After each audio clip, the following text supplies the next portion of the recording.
I'm Jamie from the product development team at Pampered Chef. Today I'm here to give you some tips on assembling, disassembling, and using your Veggie Spiralizer. Our first piece is our main body. This is what will hold your veggies during spiralizing. This piece right here is our food chute, and this is our handle. This helps spin the food into the blades. Then we have our food pusher. This is used to hold the food stable while spiralizing. Then we have our blade guard. It holds the blade during storage. It also helps it act as a guide when you're inserting the blade into the body, and it helps when you're putting the food pusher onto the handle. First, I'm going to put the food chute onto the main body. See the two arrows? Just make sure they're nicely aligned and push them together. Then I'm going to go ahead and put the blade guard back on the product. I'm going to push it down so it's firmly in place. I'm going to take the food pusher and place it on top. Then I'm going to insert the rod through the top and make sure the two pieces are aligned. If they're not aligned, just go ahead and readjust them and turn it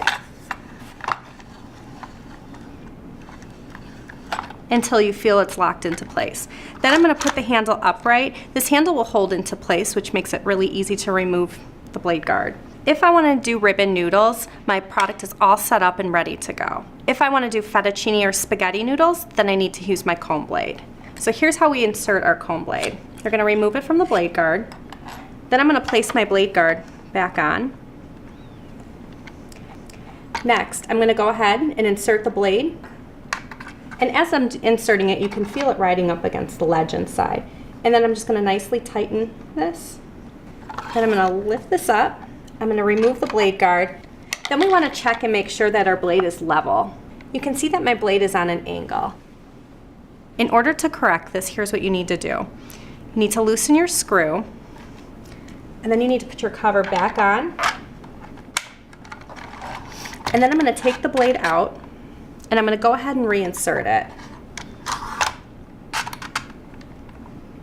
And then I'm going to tighten the screw. I'm going to pull the handle upright, and I'm going to go ahead and remove the cover and check that it's straight. And you can see it's straight, so now you're ready to spiralize. Before we begin spiralizing, we need to make sure that we've prepped our sweet potato correctly.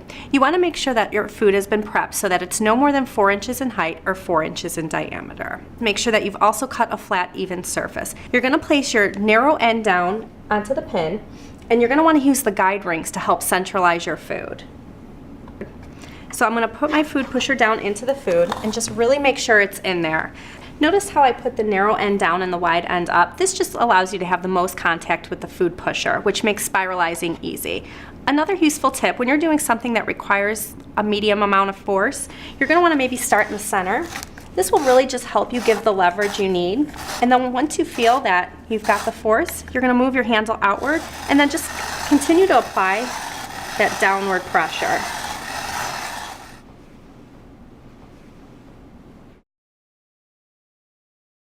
Here are a couple really great tips to use when you're spiralizing. You may find it helpful to keep your kitchen shears handy. As you're spiralizing, your noodles get really long, so you might want to just pick them up and give them a snip so you have shorter noodles.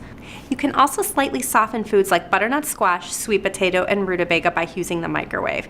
Using the microwave will help soften them so that you can cut them down to size, and it may even make spiralizing easier.